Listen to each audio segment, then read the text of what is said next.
नमस्ते dear students, welcome to all. स्वागत है आप सभी का पीटी एजुकेशन में एक बार फिर से। मेरा नाम है राहुल हंस चौधरी और आज हम लोग फिर से अपनी स्टार्ट करेंगे एक new fresh session for PIB analysis.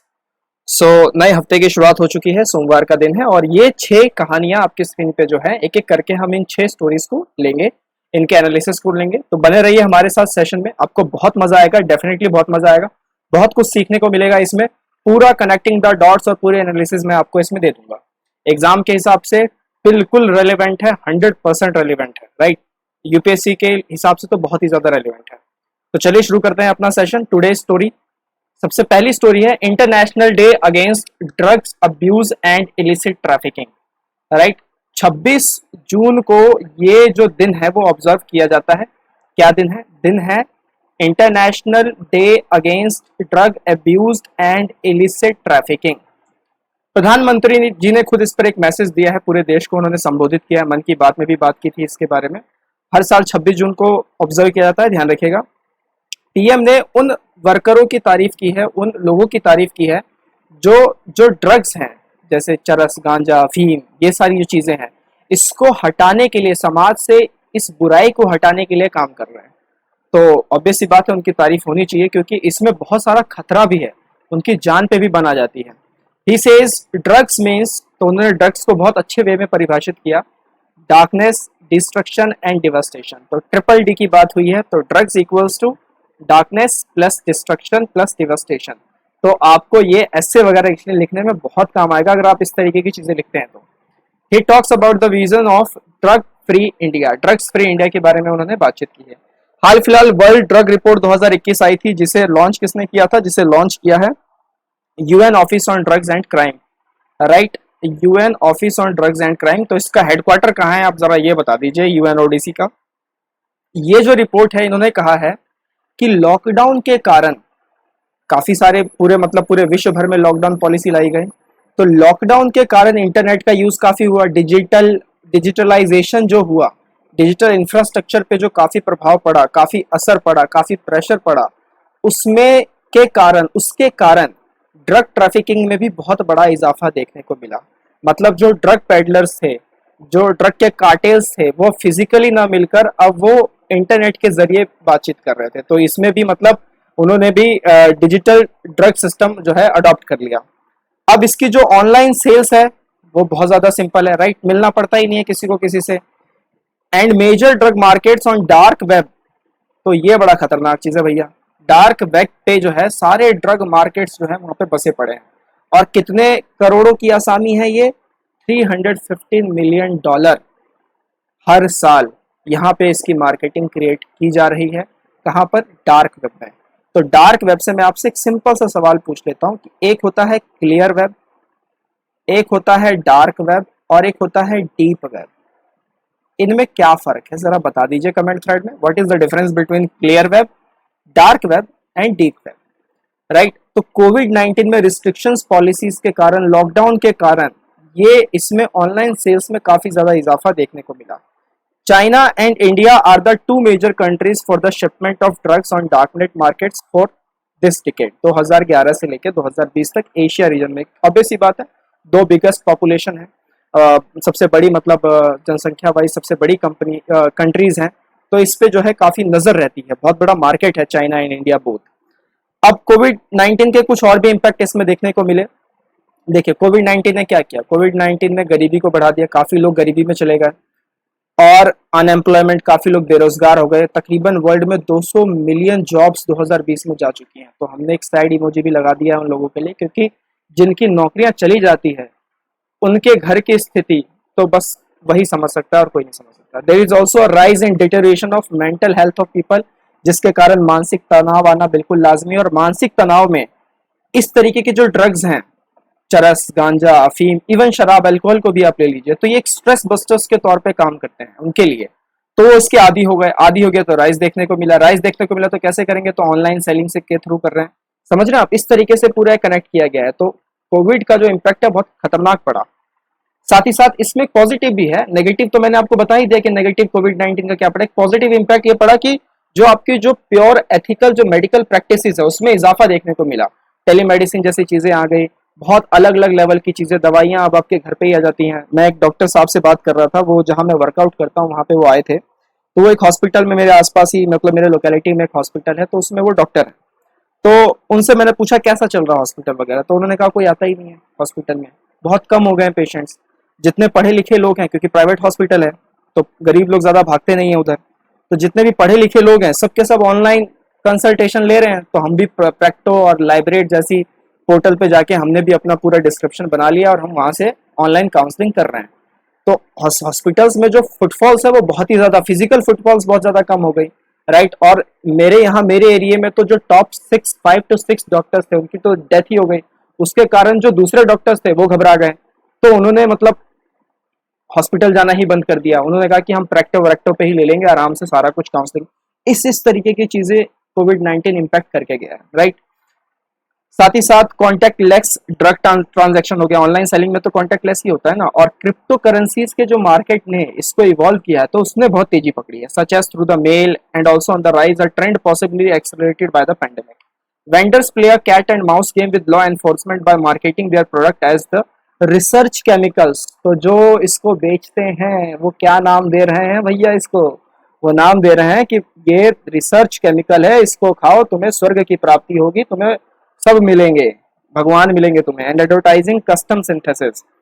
अब यूएनओडीसी की अगर बात कर ले तो 1997 में इसका गठन हुआ, और यूएनओडीसी जो नाम है ये नाम 2002 में रखा गया।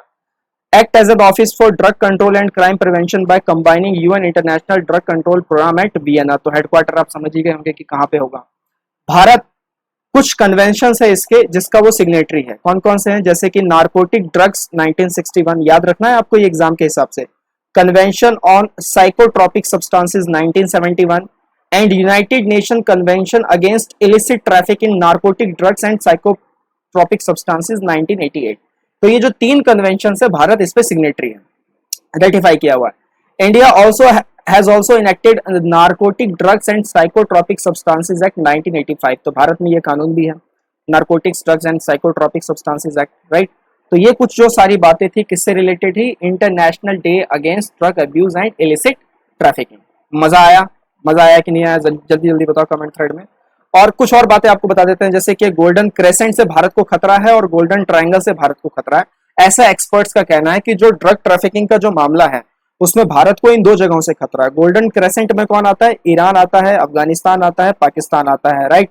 लो कर लो बात, इस्लाम में तो मतलब ये चीज वर्जित है और यहाँ पे तो क्या ही बोले हम।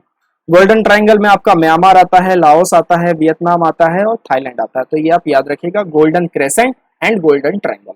कुछ भी एग्जाम में पूछा जा सकता है, कुछ भी स्टेटमेंट बनाई जा सकती है, तो सब कुछ अच्छे से करते चलिएगा। और सेशन को लाइक करना मत भूलना यार, सेशन को लाइक कर देना, बहुत मेहनत लगती है ये सारा कुछ तैयार करने में आपके लिए। और कुछ मतलब गोल्डन क्रेसेंट पे ही अगर बात करें तो कुछ जानकारी और कुछ इन्फोग्राफिक आपके लिए मैंने लगा दिया है। इसमें कुछ भारत के स्टेट्स भी हैं, जैसे पंजाब आप देख लीजिए, पंजाब को भी लिया गया है, हरियाणा भी इसमें आया हुआ है, राइट। राजस्थान का एरिया भी है। तो यहाँ पर जैसे सरफरोश मूवी आप में से कितने लोगों ने देखी है, सरफरोश मूवी अगर आपने उसमें देखी होगी तो उसमें एक मिर्ची सेठ होता है जो कि राजस्थान बॉर्डर पे ही होते हैं और वो आवागमन करते हैं। तो ये काम रियली में चलता रहता है, राइट। चलिए, साथ ही साथ एक और खबर आपको बता दें इसी से कि एक नया अभियान लॉन्च किया गया, मतलब वेबसाइट लॉन्च किया गया जिसका नाम है नशा मुक्त भारत अभियान। 26 जून को ही लॉन्च किया गया था। लॉन्च करने वाली मिनिस्ट्री कौन है, ministry of social justice and empowerment. तो एक ई लॉन्च था, तो ये भी आपको याद रखना है कि किसने लॉन्च किया है। उसके मिनिस्टर हैं श्री थावर चंद गहलोत, राइट। तो ये आपको याद रखना है, एग्जाम के हिसाब से आ सकता है, इंपॉर्टेंट है। अपनी दूसरी स्टोरी को कवर अप करते हैं, urban mission of India. Bharat के अर्बन मिशन है क्या, क्या ट्रांसफॉर्मेशन की गई है अर्बन इंडिया को लेके। हाल फिलहाल MOHUA ने, मतलब ministry of housing and urban affair ने अपनी 6ठी एनिवर्सरी सेलिब्रेट की। किस चीज की 6ठी एनिवर्सरी सर, 3 मिशन इन लोगों ने लॉन्च किए थे 2015 में। उसकी 6ठी बरसी जो है, सॉरी 6ठी एनिवर्सरी जो है, बरसी नहीं, 6ठी एनिवर्सरी जो है वो मनाई जा रही है। एक तो है आपका SCM smart cities mission, Atal mission for urban rejuvenation and urban transformation जिसे अमृत भी कहते हैं, प्रधानमंत्री आवास योजना अर्बन। ये 3 मिशन लॉन्च किए गए थे 2015 में। इस इवेंट के दौरान इंदौर और सूरत को सिटी अवार्ड का तमगा दिया गया उनके ओवरऑल डेवलपमेंट के लिए, जबकि उत्तर प्रदेश को स्टेट अवार्ड दिया गया अंडर इंडियन स्मार्ट सिटीज 2020 के तहत। कुछ अवार्ड वगैरह भी इसमें बांटे गए। इनकी थीम थी sustainable business model and innovation award. ये इस बार जो है और थीमों में से कुछ और थीम जो है ये ऐड किए गए हैं। स्मार्ट सिटी मिशन की अगर हम बात करें तो इसका मुख्य उद्देश्य था कि हम ऐसे शहर बनाएंगे जिसकी जो अधोसंरचना होगी वो पूरी की पूरी आपके स्मार्ट सॉल्यूशंस पर डिपेंड करेगी। क्वालिटी लाइफ हम अपने सिटीजन्स को देंगे, अच्छा एनवायरनमेंट देंगे, इनोवेटिव सॉल्यूशंस देंगे। मतलब ये कि कचरे का डब्बा अगर भर जाए तो वो ऑटोमेटिक सिग्नल छोड़ेगा RFID टेक्नोलॉजी के थ्रू कि भैया कचरे का डिब्बा भर चुका है, आप इसे खाली करवा दो। इस तरीके के smart innovative solution. There will be an integrated command and control centre जिसे ICCC भी कहते हैं, which focuses more on bringing positive impact on day to day life. तभी तो पता लगेगा ना कि हाँ we are urban people, right, वरना तो फिर क्या बोलेंगे लोग उसे, राइट। अर्बन नक्सल तो नहीं बोलेंगे, जोक कर रहा था यार, दिल पे मत ले लेना। अब अमृत की बात अगर हम करें तो 2015 में लॉन्च किया गया अमृत। इसका मतलब यह है कि हर घर में जो है पानी का जो जल है, मतलब जो जल है यानी कि पाइपलाइन के थ्रू जो पानी आता है, पानी की जो टंकी है, पानी की जो नली है, वो आपको घर में मुहैया करा देंगे। अभी भी बहुत सारे देश में, मतलब अभी मैं देख रहा था अखबार के पन्नों में, यानी साउथ के इलाकों में टैंकर जाते हैं, वाटर टैंकर्स, और लोग ऐसे भागते हैं अपने पूरे बर्तन लेके, और उसमें सोशल डिस्टेंसिंग और कोविड-19 कहाँ मैनेज होता है। लोग पानी पियेंगे, प्यासे रहेंगे, या फिर आपका सोशल डिस्टेंसिंग देखेंगे। तो इन चीजों को लेके गवर्नमेंट ने पॉलिसीज फ्रेम की थी 2015 में। कितना सही कितना गलत वो हम बात नहीं कर रहे हैं, हम एक इन्फॉर्मेशन पे बात कर रहे हैं। तो अमृत के तहत 2015 में ये बोला गया था कि हर घर में जो है पीने का पानी मुहैया कराएंगे, सीवेज कनेक्शन होगा प्रॉपर, पॉल्यूशन को कम करेंगे और ग्रीनरी को क्रिएट करेंगे एनवायरनमेंट में। प्रधानमंत्री आवास योजना अर्बन के तहत बोला गया 25 जून 2021 को लॉन्च हुआ था। बोला गया 2022 तक जो है हम मतलब इसमें सभी लोगों के लिए जो एक गोल सेट कर देंगे। ये दिस इंक्लूड, ये ईयर आप थोड़ा सा देख लीजिएगा, ये ईयर यहाँ पे गलत है, 2021 में लॉन्च नहीं हुआ है। This include to develop a slum developers by ensuring a pucca house to eligible urban people. तो जो अर्बन इलाकों में जो गरीब लोग हैं और जो आपके स्लम एरियाज में रहते हैं, उनको हम एक पक्का घर बना के उनको देंगे ताकि वो अपनी अच्छी कॉलोनी बसा सके और अपना डेवलपमेंट देख सके। और ये मिशन सारे पैन अर्बन एरिया को कवर अप करेगा। तो एग्जाम में सवाल इससे कैसे बनेंगे कि प्रधानमंत्री Awas Yojana urban covers the entire urban mission, entire urban area और नॉट। तो कुछ एरियाज के नाम आपको दे सकते हैं स्टेटमेंट में, जैसे statutory towns, notified planning areas, development authorities, special area development authorities, industrial development authority, और भी बहुत कुछ आता है अर्बन एरियाज में। कुछ और इनिशिएटिव अगर हम देखें तो मिनिस्ट्री ने एक रिपोर्ट भी जो है इस इवेंट के दौरान लॉन्च की, climate smart cities assessment framework 2.0, जिसमें टॉप 9 परफॉर्मिंग सिटीज को अवार्ड दिया गया, 4 स्टार रेटिंग वालों को दिया गया, जिसमें सूरत था, इंदौर था, अहमदाबाद, पुणे, विजयवाड़ा, राजकोट, विशाखापट्टनम, पिंपरी चिंचवड एंड वडोदरा। साथ ही साथ Indian smart cities fellowship report, tulip annual report and knowledge products also developed by national institute of urban affairs, ये सब कुछ जो है इस इवेंट में किया गया। तो इसकी जो 6th एनिवर्सरी थी वो भी हाल फिलहाल मनाई गई है। तो आप इसको अच्छे से कवर अप कीजिएगा, अच्छे से नोट्स बनाइएगा, एग्जाम में डेफिनेटली इससे सवाल आने वाले हैं, ये मैं आपको अश्योर करता हूँ। 6th एनिवर्सरी का इन्फोग्राफिक आपके लगा दिया है, डायरेक्ट मिनिस्ट्री की साइड से है। फेम इंडिया फेज 2, तो 25 जून 2021 को ministry of heavy industries and public enterprises ने एक जो इलेक्शन व्हीकल प्रमोशन स्कीम है जिसे फेम इंडिया कहा जाता है, फेज 1 2015-16 में लेके आए थे, उसके बाद फेज 2 जो है उसका एक्सटेंशन कर दिया है। एक्सटेंशन कितने सालों के लिए किया है? तो 2 सालों के लिए किया है। अब ये मार्च 2024 तक के लिए वैलिड हो जाएगा। फेम का मतलब क्या है? फेम का मतलब है faster adoption and manufacturing of hybrid electric vehicles, इसका फेज 2, राइट। ये स्कीम को सरकार ने अप्रैल 2019 में अप्रूव किया था सेकंड वर्जन में। फेम 1 2015-16 में आया था, याद रखिएगा, जिसका मतलब बजट था 10,000 करोड़ का, 3 साल के लिए लेके आई थी 2019 से, तो मार्च 2022 तक सोचा था, लेकिन बाद में इसको 2024 किया। क्यों 2024 किया? क्योंकि जो 10,000 करोड़ का बजट रखा गया था 2021 तक के लिए, उसमें से सिर्फ 5% पैसा ही खर्च हुआ, बाकी हुआ ही नहीं। तो बाकी जो बचा पैसा है उसको यूटिलाइज करने के लिए एक्सटेंशन दे दिया। पहला तो कारण ये है। दूसरा ये है कि सरकार ने कुछ टारगेट लिए थे कि हम इतनी इलेक्ट्रिक व्हीकल्स जो है वो सेल कर देंगे। देखिए क्या, अगर इलेक्ट्रिक व्हीकल को भारत में लाना है तो सिंपल सी बात है, सबसे पहले डिमांड जनरेट करनी होगी, right. Push for demand. Demand जैसे ही मार्केट में जनरेट हुआ तो फिर सप्लाई की बात आएगी, और जैसे ही सप्लाई हुआ तो फिर एक इकोसिस्टम क्रिएट होगा। तो वो सरकार करने की कोशिश कर रही थी। तो सरकार ने उसके लिए कुछ टारगेट रखे। क्या टारगेट रखे? कि हम 1 मिलियन टू व्हीलर्स, जो इलेक्ट्रिक व्हीलर्स हैं, टू व्हीलर्स में जो आते हैं, वो टारगेट रखा 1 मिलियन यानी 10 लाख। फिर 5 लाख 3 व्हीलर्स रखा, 50 से 55,000 गाड़ियां रखी और 7,000 बसेस रखे, जिसमें से उन्होंने इन टोटल का भी अगर आप सम कर ले तो टोटल 78,000 इलेक्ट्रिक व्हीकल्स को ही सेल कर पाए। तो उस इकोसिस्टम वो डिमांड वो हुआ नहीं। और फिर कोविड भी आ गया। कोविड आने की वजह से मतलब ऑटो ट्रांसपोर्टेशन में काफी मतलब डिप देखने को मिला। इकोनॉमिक टाइम्स में खबर भी आई थी हाल फिलहाल में। अब इसमें नया क्या है, ये जो फेम इंडिया फेज 2 एक्सटेंशन दिया, इसमें नया क्या है? इसमें ये बोला गया है कि हम भारत में तेजी से इलेक्ट्रिक व्हीकल का इकोसिस्टम क्रिएट करेंगे। सरकार ने इसके लिए 50% सब्सिडी इंक्रीज कर दी है टू व्हीलर इलेक्ट्रिक पर, for from rupees 10,000 per kilowatt hour to 15,000 rupees per kilowatt hour, right. और साथ ही साथ मतलब सब्सिडी वगैरह काफी दे रही है सरकार, ये सब आप आराम से पढ़ लीजिए। फिर वहाँ गुजरात की जो गवर्नमेंट की जो पॉलिसी है ईवी को लेके, उसको फेम इंडिया फेज 2 के साथ कपल अप कर दिया गया है और बोला गया है कि 25% कैपिटल सब्सिडी जो है हम 10 लाख पर स्टेशन इक्विपमेंट पे देंगे। और भी बहुत कुछ इसमें क्रिएट करेंगे, चार्जेस स्टेशन वगैरह पे भी काफी छूट वगैरह देंगे। तो ये सारा कुछ जो है इसमें बोला गया है और ये दिखता है कि सरकार काफी ज्यादा सीरियस है ईवी को लेके। साथ ही साथ एक ग्लोबल ईवी आउटलुक 2021 भी हाल फिलहाल में आया था। ये एक एनुअल रिपोर्ट है जिसे इंटरनेशनल एनर्जी एजेंसी जो है रिलीज करती है। तो ये बड़ा इंपॉर्टेंट है भैया, याद रखना। इसमें बोला गया कि भारत के अंदर 2030 तक जो सेल ऑफ ईवी है वो 30% से बढ़ जाएगा। इस रिपोर्ट ने बस ये बात बोली है। इस रिपोर्ट के कुछ एग्जर्प्ट्स मैं आपको दिखा देता हूँ। जैसे कि EV India policy road map आप देखें तो 2010 से शुरू हुई थी सारी बातें। गवर्नमेंट ने एक स्कीम डिक्लेयर किया with an outlay of 950 billion rupees to incentivise OEMs, right.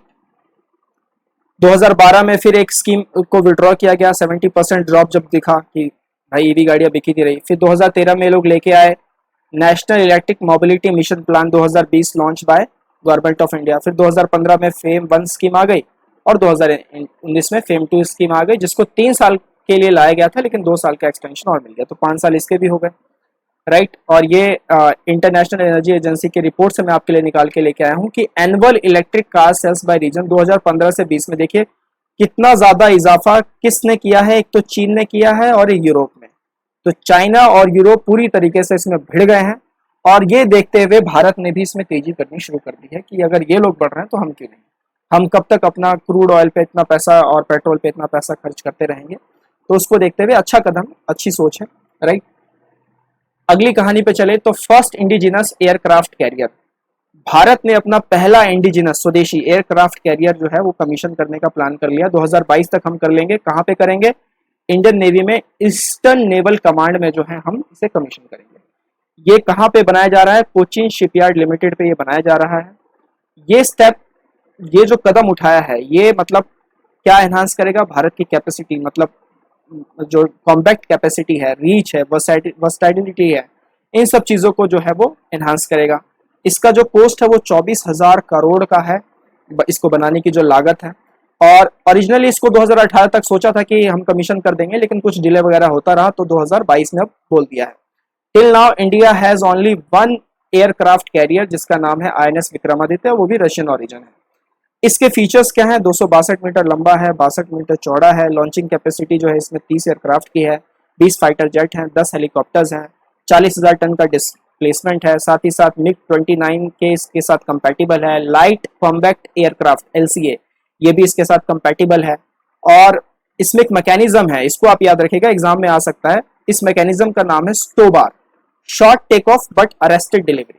तो ये एग्जाम वगैरह में आ सकता है। स्टोबार में बी क्या है, सॉरी स्टोबार में ए क्या है, बी तो नहीं पूछेंगे क्या, वो तो बट ही है बस।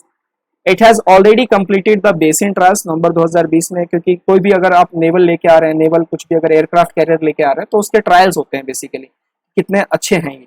तो एक बेसिन ट्रायल्स होता है, फिर एक सी ट्रायल्स होता है। तो सी ट्रायल्स अभी अगले महीने स्टार्ट हो जाएंगे, बेसिन ट्रायल्स नवंबर में हो चुके हैं। साथ ही साथ INS Kadamba and project seabird जैसी चीजें भी आई। INS कदम्बा जिसको कारवाड़ नेवल बेस कर्नाटका में कहा जाता है, ये बनाया जा रहा है। और ये किस प्रोजेक्ट के तहत बनाया जा रहा है? ये प्रोजेक्ट सीबर्ड के तहत बनाया जा रहा है। ये भारत का तीसरा सबसे बड़ा नेवल बेस है। सबसे पहला मुंबई में है, दूसरा विशाखापट्टनम में है और तीसरा जो है ये कदम्बा कारवाड़ नेवल बेस कर्नाटका में है। ये जो प्रोजेक्ट है सीबर्ड, इसका मुख्य उद्देश्य क्या है कि ये एशिया का सबसे बड़ा नेवल बेस बनाना चाहता है। तो भारत अपनी जो नेवल शक्ति है उसका भी एक प्रमाण दुनिया के सामने रखना चाह रहा है और बहुत अच्छी बात है। This project is initiated in 1997। Bharat का ये मुख्य उद्देश्य था कि आने वाले समय में मतलब पहले से ही जितने भी डिफेंस मिनिस्टर्स रहे, मतलब मनोहर पर्रिकर ले लीजिए या उससे पहले भी ले लीजिए, भारत का एम हमेशा से क्लियर रहा है कि हम एक अपने आप को एक नेवल पावर हाउस बनाएंगे। और जो एंशियंट इंडिया है उसमें छत्रपति शिवाजी तो थे ही थे, right. For this India has project 75, तो ये भी प्रोजेक्ट आप याद रखिएगा, प्रोजेक्ट 75 क्या है। तो प्रोजेक्ट सीबर्ड एंड प्रोजेक्ट 75 ये आपको एग्जाम के हिसाब से याद रखना है, बहुत इंपॉर्टेंट है। तो प्रोजेक्ट 75 जिसकी लागत 50,000 करोड़ है, इसके तहत 6 नए स्टील्थ सबमरीन्स जो है वो कंस्ट्रक्ट किए जाएंगे। तो ये दिखाता है कि भारत कितनी मतलब दिखा रहा है उत्सुकता अपने आप को एक नेवल पावर हाउस साबित करने के लिए। अप्रैल 2021 में Indian naval air squadron INAS 323 first unit of indigenously built ALH यानी advance light helicopter mark third aircraft commission into Indian navy at INS Hansa in Goa. तो ये कुछ रिसेंट डेवलपमेंट्स है, ये सब आप मतलब थोड़ी जानकारी के लिए रखें तो सही है। साथ ही साथ नेवी ने कोविड-19 मैनेजमेंट के दौरान कुछ ऑपरेशंस भी किए। एक ऑपरेशन था ऑपरेशन समुद्र सेतु 1, जिसमें जो ओवरसीज में जो लोग थे, जो भारतीय सिटीजन्स थे, उनको लेके आना था, क्योंकि जो एयर थ्रू एयर पैसेज है यानी जो प्लेन्स वगैरह है वो तो बिल्कुल तरीके से बंद थे। तो नेवी ने ये काम किया कि जो भी भारत के लोग जो ओवरसीज में थे उनको वापस लेके आए। फिर ऑपरेशन समुद्र सेतु 2 भी लॉन्च किया, जिसमें जो ऑक्सीजन फील्ड कंटेनर जो दूसरे देशों से आए वो भारत में लेके आए। तो काफी अच्छा काम नेवी ने इस कोविड-19 मैनेजमेंट के दौरान किया, और इसी चीज के लिए होते ही हैं। तो हम सबका सलाम भारतीय नेवी को। आपके लिए एक प्यारा सा सवाल है आज का कि who is the current chief naval staff of Indian navy. तो आप मुझे जो मेन हेड है इंडियन नेवी के उनका नाम बता दीजिए, राइट। और इस पिक्चर में वो कहीं दिखाई दे रहे हैं कि नहीं दे रहे, बताइए मुझे। डिफेंस मिनिस्टर तो है ही है, लेकिन आप मुझे बताइए कि इसमें से भारत के चीफ नेवल स्टाफ कौन है। हमारी अगली कहानी है संत कबीर दास जयंती। संत न छाड़े संतई, जो कोटिक मिले असंत, चंदन भुंगुआ बैठिया, तौ शीतलता ना तजन। मतलब जिन लोगों के संस्कार अच्छे होते हैं वो बुरे लोगों के बीच में रहकर भी अपनी अच्छाई नहीं छोड़ते। हाल फिलहाल कबीर दास की जो जयंती है ज्येष्ठ पूर्णिमा तिथि को ऑब्जर्व की जाती है हर साल, और इस साल जो था 24 जून को वो तिथि पड़ी। संत कबीर दास अपने आप में बहुत बड़े संत थे, पोएम थे, सोशल रिफॉर्मर थे, 15वीं शताब्दी के दौरान रहे, और गुरु नानक के ये कंटेम्पररी थे। ये भी आप याद रखिएगा, एग्जाम में सवाल आ चुका है इनके ऊपर, यूपीएससी की ही बात कर रहा हूँ। His esteemed works and poems describe the greatness and oneness of the supreme being. इनको भक्ति मूवमेंट का प्रोपोनेंट कहा जाता है। भारत के अंदर में भक्ति मूवमेंट की शुरुआत इन्होंने ही की थी। दो तरीके से भक्ति होती है, निर्गुण रूप और सगुण रूप। तो ये किस रूप को मानते थे वो आप बताइए। He did not believe in any religious discrimination and readily accepted all the religions. He founded a religious community जिसको कबीर पंथी बोला गया था। कबीर दास जी जो थे वो एक वैष्णव गुरु थे, स्वामी रामानंद जो इनके टीचर भी थे, उनसे काफी ज्यादा इन्फ्लुएंस हुए थे और उनके शिष्य बने ये। इनके कुछ फेमस वर्क हैं जैसे कि बीजक, सखी ग्रंथ, कबीर ग्रंथावली, अनुराग सागर। तो आप बीजक, सखी ग्रंथ और अनुराग सागर आप याद रखिएगा, क्योंकि कबीर ग्रंथावली से तो आप पकड़ ही सकते हैं कि कबीर दास से ही रिलेटेड है। His verses are also found in 6 Guru scripture, Guru Granth Sahib, और गुरु अर्जन देव जो 5वें सिख गुरु थे, उन्होंने इनके ज्यादातर जो भी इनके जो सारे लिटरेरी वर्क्स हैं उनका कलेक्शन किया। He was famously known for his couplets, Kabir के दोहे। तो कबीर के दोहे की वजह से जो है इनको काफी ज्यादा जाना जाता है। संत न छाड़े संतई, जो कोटि मिले असंत, चंदन भुंगुआ बैठिया, तौ शीतलता ना तजन। राइट, तो एक कोट हमने भी आपके लिए लगा दिया कबीर दास जी के दोहे। कुछ अगर आपको याद है तो कमेंट थ्रेड में लिखिए, आपका फेवरेट कौन सा है वो जरूर बताइए। राइट, ये तस्वीर गलत आ गई है, ये तस्वीर को आप भूल जाइए। अगले पे चलते हैं। ब्लैक सी हमारी जो है आखिरी आज की story, Russia versus British warship. Black Sea में हुआ है हलचल। क्या हलचल हुआ पूरा मामला मैं आपको बता देता हूँ। रशिया के जो वाटर्स है, जैसे रशिया का कहना है कि ये भाई हमारा टेरिटोरियल वाटर है। 2014 में यूक्रेन का जो एक हिस्सा है क्रीमिया, उसको रशिया ने अनेक्स कर लिया था, और उसके बाद से रशिया ने उसके पास जितने भी वाटर बॉडीज और वाटर लैंड्स हैं उनको वो अपना मानता है। जबकि जो दूसरे देश हैं ब्रिटिश के साथ साथ और भी बहुत सारे देश, वो इसे रशियन वाटर्स नहीं मानते, वो इसे यूक्रेनियन वाटर्स मानते हैं। वो क्रीमिया को मतलब ये तो कहते हैं कि ठीक है आपने हड़प लिया, लेकिन ये जो पूरा इलाका है पानी वगैरह का, तो ये हम अभी भी यूक्रेन का ही मानते हैं, ये हम रशिया का नहीं मानते। तो ब्रिटिश का एक HMS जा रहा था, शिप जा रही थी, वॉरशिप। तो वो जा रही थी, तो एक रूल होता है UN क्लॉज 1982, ये इंटरनेशनल कानून है सी को लेके। इसमें ये बोला जाता है कि अगर कोई भी ऐसा समुद्री बेड़ा या जहाज अगर एक इनोसेंट एंड लीगल पैसेज ले रहा है, इनोसेंट और लीगल पे ध्यान रखिएगा कि अगर वो किसी दूसरे देश के जो उसका टेरिटोरियल है पानी का, उससे अगर एक इनोसेंट और लीगल पैसेज ले रहा है तो उसे परमिशन है, वो जा सकता है, अनलेस कि वो उस पर कोई सिक्योरिटी थ्रेट ना करे, उस देश पर कोई सिक्योरिटी थ्रेट ना करे, वो आराम से जा सकता है। ये कानून कहता है, यूएन क्लॉज 1982 ये कहता है। अब इसमें भी एक बात यह है कि इसमें कुछ एक बेसिक सी ये जानकारी है कि 12 नॉटिकल माइल्स तक ही आप जो है कोस्ट लाइन के, 12 नॉटिकल माइल्स यानी कि अगर हम देखें तो 22.2 किलोमीटर होता है ये, तो कोस्ट लाइन के आप इतने तक ही जा सकते हैं। इसके अगर बियॉन्ड जाने की कोशिश करेंगे तो फिर आपके पास उस देश का परमिशन होना चाहिए, अदरवाइज तो फिर वो देश मजबूर हो जाएगा, फिर वो आप एक फायर शॉट करेगा, यानी कि वार्निंग देगा आपको कि आप यहाँ पे सिक्योरिटी जो है चैलेंज कर रहे हैं, आप जो है हमारी बाउंड्रीज में आ रहे हैं, तो एक वो गन फायर शॉट करेगा, आपको वार्निंग देगा। तो ऐसा ही रशिया ने भी किया। तो रशिया ने जब ये किया तो इसे इंटरनेशनल मीडिया ने पकड़ा इस मामले को। तो रशिया ने साफ बोला कि ब्रिटिश की जो ये वॉरशिप थी ये हमारे टेरिटोरियल वाटर्स में आ रही थी, तो हमने इसके लिए भाई अपना जो भी कानून है उसके तहत ये काम किया।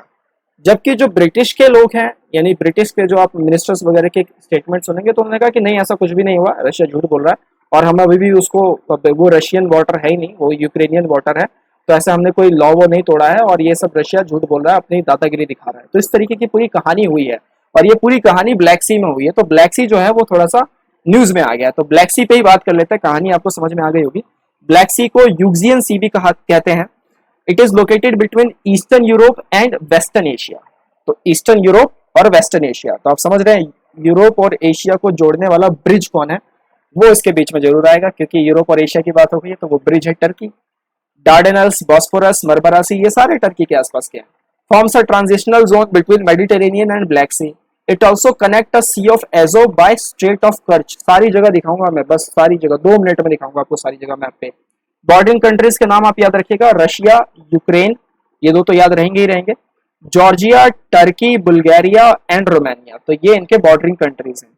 ब्लैक सी में एनॉक्सिक वाटर्स होता है, ऐसे पानी जिसमें ऑक्सीजन की मात्रा जो है वो कम होती है या होती ही नहीं है, absence of oxygen in the water, तो उसे एनॉक्सिक वाटर्स कहते हैं और यही एनॉक्सिक पानी जो है वो ब्लैक सी में मिलता है, इसी वजह से फेमस भी है, राइट। तो मैं आपको मैप दिखा देता हूँ ब्लैक सी का, ये आप देख सकते हैं, this is the map of the Black Sea, right. यहाँ आप देख सकते हैं टर्की यहाँ पे दिख रहा है आपको, सी ऑफ मरमरा, यहाँ पे एजियन सी है, ये बुल्गारिया, रोमानिया। तो ये जो जहाज था ना ब्रिटिश का, ये ओडेसा से जॉर्जिया की तरफ जा रहा था, इधर है जॉर्जिया, राइट। और ये देखिए ये स्ट्रेट ऑफ कर्च आ गया, सी ऑफ एजोव आ गया, यहाँ रशिया है और ये यूक्रेन है और ये हिस्सा क्रीमिया का है, आपको दिखा देते हैं, राइट।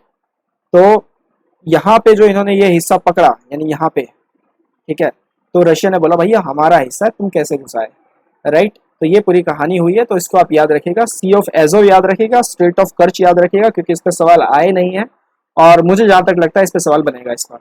तो ब्लैक सी, स्ट्रेट ऑफ कर्च दिख रहा है आपको सीधा सीधा कैसे जोड़ रहा है सी ऑफ एजो के साथ, तो ये सारी बातें। और रशिया ने धमकी दी है कि स्ट्रेट को हम बंद कर देंगे अगर तुमने ज्यादा हमारे साथ अगर बहसबाजी की तो, ठीक है। तो ये पूरी कहानी थी ब्लैक सी की। कैसे लगा आपको, सारी स्टोरीज जरूर बताइएगा। एक इमेज इसमें पिछले सेशन की आ गई है, उसके लिए माफी चाहूंगा मैं, राइट। एक बार फिर से आपको मैं सारी कहानी दिखा देता हूँ। International day against drugs abuse and illicit trafficking, उसके बाद हमारे पास है urban missions of India, FAME India phase 2, then we have first indigenous aircraft carrier, Sant Kabirdas Jayanti and then Black Sea, right. चलिए अब बात करते हैं एमसीक्यूज पे। पिछले सेशन में हमने जो एमसीक्यूज आपके लिए लिए थे, जान है तो जहान है कैंपेन, इसका करेक्ट आंसर है option C, ministry of minority affairs ने इसे लॉन्च किया है। दूसरा था इंटरनेशनल डे ऑफ योगा का थीम क्या है, तो योगा फॉर वेलनेस इसका थीम है, याद रखिएगा। एग्रीस्टेक हाल फिलहाल न्यूज में सुनाई दिया, तो एग्रीस्टेक क्या है, तो फार्मर्स का डेटा बेस है पूरा ये, तो एक तरीके से एग्रीस्टेक इसे कहा जा रहा है, तो ये आप याद रखिएगा। आज के सवाल रेडी कर दिए गए हैं। पासेक्स नेवल एक्सरसाइज किन दो देशों के बीच होता है, एक देश का नाम तो मैंने लिख दिया है भारत, दूसरे देश का नाम आप बताइए, 4 ऑप्शन आपके स्क्रीन पे है। कमेंट थ्रेड में बिल्कुल जो है पार्टिसिपेशन रखिएगा, पार्टिसिपेट कीजिए, मोटिवेट कीजिए खुद को भी दूसरों को भी, ताकि वो पार्टिसिपेशन करते रहें और हम एक लर्निंग कम्युनिटी बना सकें। दूसरा सवाल आपके लिए कि इंडिया का पहला रेबीज फ्री स्टेट जिसने रेबीज वायरल इन्फेक्शन जो कुत्तों के काटने से हो जाता है उसको पूरी तरीके से अपने राज्य में खत्म कर दिया है, ऑप्शन है केरला, गोवा, उत्तराखंड एंड यूपी। क्या है सही आंसर, जरूर बताइएगा।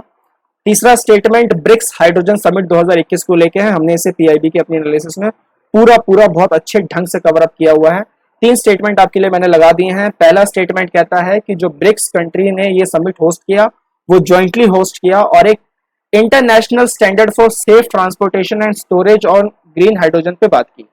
दूसरा, ये समिट न्यू डेवलपमेंट बैंक ने ऑर्गेनाइज किया। तीसरा, 2021 में भारत ने नेशनल हाइड्रोजन मिशन भी लॉन्च किया, इसलिए to boost the manufacturing of hydrogen and fuel cell technologies. तो 3 स्टेटमेंट है, कौन सा सही कौन सा गलत, 4 ऑप्शन आपकी स्क्रीन पे है। आराम से वीडियो को पॉज करके सोचिए और फिर अपना आंसर लॉक कीजिए। राइट, इसके आंसर मैं आपको अगले सेशन में दूंगा, तो बने रहिए हमारे साथ। इकोनॉमी क्रैकर का शानदार कोर्स आपके लिए आ रहा है। अगर आपको इकोनॉमी में किसी भी तरीके की दिक्कत है, अगर आपको टर्मिनोलॉजीज जो फाइनेंस की जो बहुत ही टिपिकल टर्मिनोलॉजीज होती हैं उनको समझने में अगर प्रॉब्लम होती है, बैलेंस ऑफ पेमेंट को समझने में प्रॉब्लम होती है, मॉनेटरी पॉलिसीज को समझने में प्रॉब्लम होती है, आप आर्टिकल्स एडिटोरियल्स इकोनॉमिक रिलेटेड पढ़ नहीं पाते हैं, उनको समझ नहीं पाते हैं क्योंकि उनमें डेटा इतना ज्यादा होता है, तो यहाँ पे आपको पूरी तरीके से कॉन्फिडेंस मिलेगा। आइए खुद को एनरोल कीजिए, दोस्तों को भी कराइए। पीटी के सब्सक्रिप्शन कोर्सेज भी ऑन है, CA booster premium and power of 10 खजाना है आपके लिए। टीम लगातार आपके लिए मेहनत कर रही है। हम इसी तरीके से मिलते रहेंगे, बढ़ते रहेंगे। टिल देन टेक केयर, नमस्ते, जय हिंद।